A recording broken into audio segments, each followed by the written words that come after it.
নমস্কার, হাই নিউজের সকল দর্শককে স্বাগত। আমি শ্রীপর্ণা রয়েছে আপনাদের সঙ্গে। আপনারা দেখছেন নিউজ টুডে। রাজ্যের মুখ্যমন্ত্রী মমতা বন্দ্যোপাধ্যায়ের বিরুদ্ধে মানহানির অভিযোগ।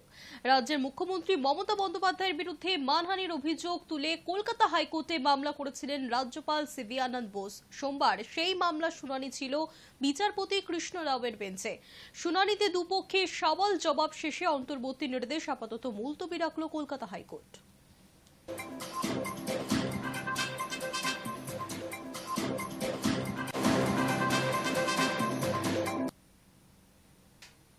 মহাসমারোহে পালিত হল নদিয়ার মায়াপুর ইস্কনের উল্টো রথযাত্রা। রথে দড়ি টানলেন অভিনেত্রী মিমি চক্রবর্তী।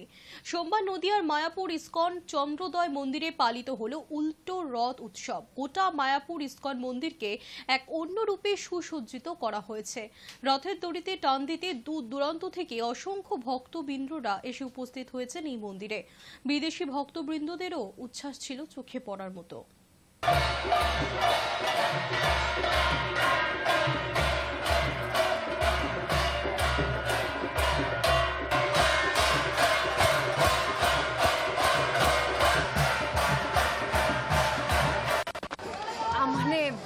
এর চেয়ে ভালো শুভ দিন তো হয় না, তাই জন্য আজকে এখানে আসা। আর খুব ভালো সময় কাটলো, আর আপনাদের সবাইকে শুভেচ্ছা রইল।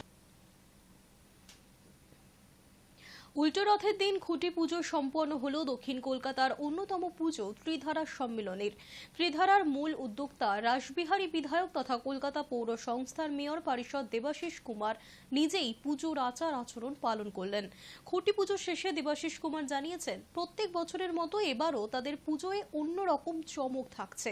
সারা বছর ধরে মানুষ তাদের পুজোর প্রতি যে আশা প্রত্যাশা রাখেন, সেই আশা এবারও পূরণ করা হবে বলে জানিয়েছেন তিনি।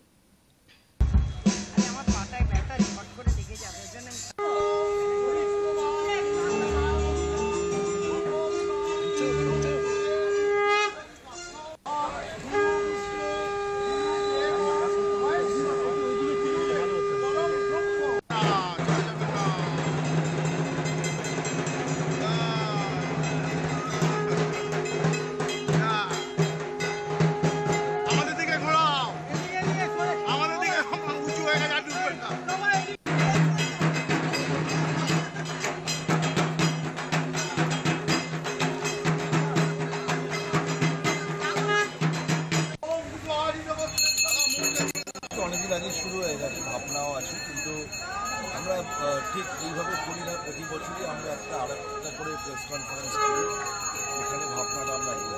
তার কারণ কলকাতা শহরে মানুষের একটা প্রত্যাশা থাকে যে তারা এখানে এবার কী পাবে।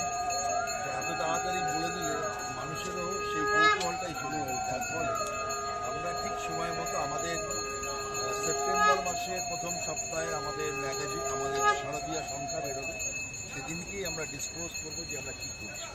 তবে এটা ঠিক, আমি এটা বলতে পারি প্রতিবার যেরকম আমাদের এখানে মানুষ আসেন যে প্রত্যাশা নিয়ে, এবারও সেই প্রত্যাশা পূরণ করতে পারবে। দীর্ঘ অপেক্ষার অবসান, অবশেষে খুলে গেল বহু প্রতীক্ষিত পুরীর জগন্নাথ মন্দিরের রত্ন ভাণ্ডারের দরজা। কি কি রয়েছে পুরীর রত্ন ভাণ্ডারে দেখুন। 46 বছর পর খুলল পুরীর জগন্নাথ মন্দিরের রত্ন ভাণ্ডারের দরজা। মন্দিরের গুপ্তধন নিয়েও গোটা দেশের ভক্তদের মধ্যে ছিল যথেষ্ট কৌতূহল। তার উপর চাবি না পেয়ে তালা ভাঙা হল রত্ন ভাণ্ডারের কক্ষে প্রবেশের দরজা। প্রবেশ করলেন 11 সদস্যের কমিটি। প্রায় 4 ঘন্টায় বাইরের রত্নকক্ষে থাকা অলংকার সামগ্রী সিন্ধুকে ভরে পাঠিয়ে দেওয়া হয় মন্দির চত্বরে অস্থায়ীভাবে নির্মিত একটি সুরক্ষিত ভল্টে। কিন্তু প্রশ্ন হলো, কি কি আছে পুরীর বহু আলোচিত সেই রত্ন ভাণ্ডারে? যদিও এই প্রসঙ্গে বিশেষজ্ঞ কমিটির তরফে সরকারি ঘোষণা না হলেও নানা সূত্র মারফত কিছু তথ্য পাওয়া গিয়েছে। রত্ন ভাণ্ডারের ভিতরে 2টি রত্ন কক্ষ রয়েছে, যার একটি বাইরের কক্ষ, অন্যটি ভিতরের। 2টি কক্ষের ভিতরেই রয়েছে জগন্নাথ, বলভদ্র এবং সুভদ্রার অলংকার সামগ্রী। এর মধ্যে বাইরের কক্ষটি থেকে যাবতীয় অলংকার সিন্ধুকে ভরে অস্থায়ী ভল্টে রাখা হলেও ভিতরের কক্ষ থেকে প্রায় কিছুই বার করে আনা যায়নি। 180 রকমের বহুমূল্য গয়না রয়েছে সেই ভাণ্ডারে। ওড়িশার রাজা অনঙ্গ ভীমদেব জগন্নাথ দেবের অলংকার তৈরির জন্য প্রায় ১,৫০০ কেজি সোনা দিয়েছিলেন মন্দির কর্তৃপক্ষকে। সেই সোনা রত্ন ভাণ্ডারেই থাকার কথা। শুধু বাইরের প্রকোষ্ঠে রয়েছে জগন্নাথের একটি সোনার মুকুট এবং ৩টি সোনার হরিৎ কণ্ঠী মালা। প্রত্যেকটি তৈরি হয়েছে প্রায় ১.৫ কেজি সোনা দিয়ে। এছাড়া রত্ন ভাণ্ডারে রয়েছে জগন্নাথ এবং বলভদ্রের সোনার তৈরি শ্রীভুজ বা সোনার হাত, রয়েছে জগন্নাথ এবং বলভদ্রের সোনার পাও। ভিতরের রত্নকক্ষে রয়েছে ৭৪টি সোনার গহনা, প্রত্যেকটির ওজন কমপক্ষে ১ কেজি করে। ১৪০টি ভারী রূপার গয়নাও রয়েছে মন্দিরের ভিতরে রত্নকক্ষে। এছাড়া জগন্নাথের অলংকার সামগ্রীর মধ্যে রয়েছে সোনার তৈরি ময়ূরের পালক, কপালে পরার সোনার পট্টি যার নাম চালুপাটি, রয়েছে জগন্নাথের সোনার কানের দুল, সোনার কদম্ব মালা, সোনার চক্র, সোনার গদা, সোনার পদ্ম এবং সোনার শঙ্খ, রয়েছে সোনা হিরে প্রবাল মুক্ত দিয়ে তৈরি প্লেটও। High news network. হাওড়ায় রক্তাক্ত অবস্থায় রাস্তা থেকে উদ্ধার যুবক। হাওড়ার জগাছা থানার অন্তর্গত ইছাপুরে স্বামী চণ্ডীতলা এলাকায় এক যুবককে রক্তাক্ত অবস্থায় পড়ে থাকতে দেখে চাঞ্চল্য ছড়ালো রবিবার রাতে। হামলার কারণ নিয়ে ধন্দিয়ে জগাছা থানার পুলিশ সূত্রে জানা গিয়েছে, প্রীতম পাড়াই নামের ওই যুবক মাথায়, ঠোঁট ও কপালের হাতে আঘাতের চিহ্ন রয়েছে। পরিবারের অভিযোগ, বন্ধুরাই মারধর করেছে ওই যুবককে। হাসপাতালে চিকিৎসাধীন আক্রান্ত যুবক। হামলাকারীদের শনাক্ত করতে সিসিটিভি ক্যামেরার ফুটেজ খতিয়ে দেখছে পুলিশ।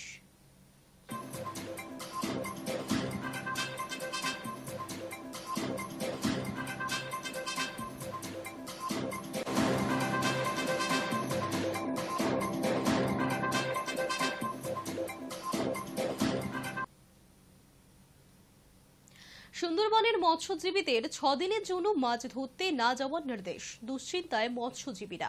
বৃষ্টি না হওয়ার কারণে সেভাবে মাছ পাচ্ছেন না মৎস্যজীবীরা।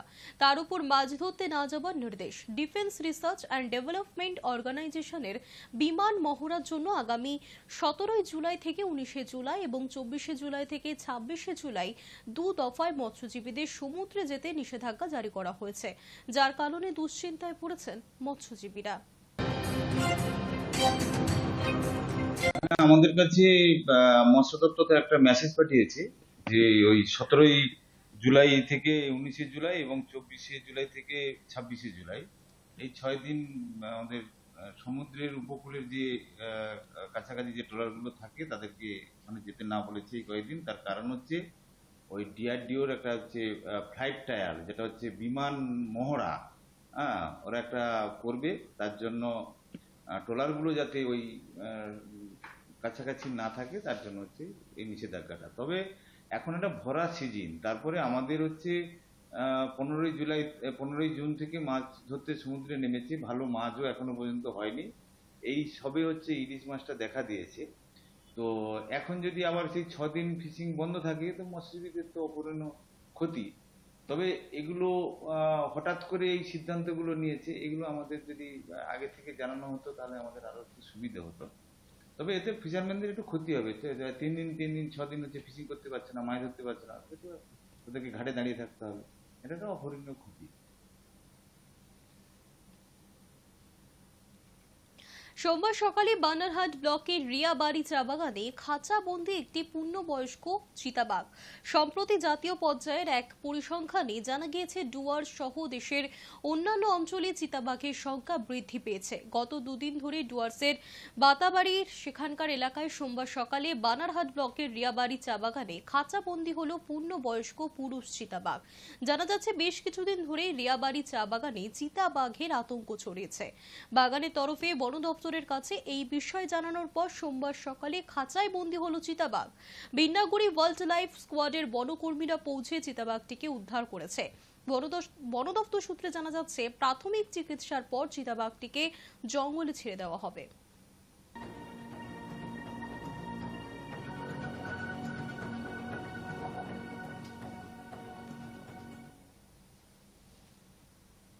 নিউজ টুডে এখনকার মতো এই পর্যন্তই। দেখতে থাকুন হাই নিউজ, নির্ভীক নিরপেক্ষ।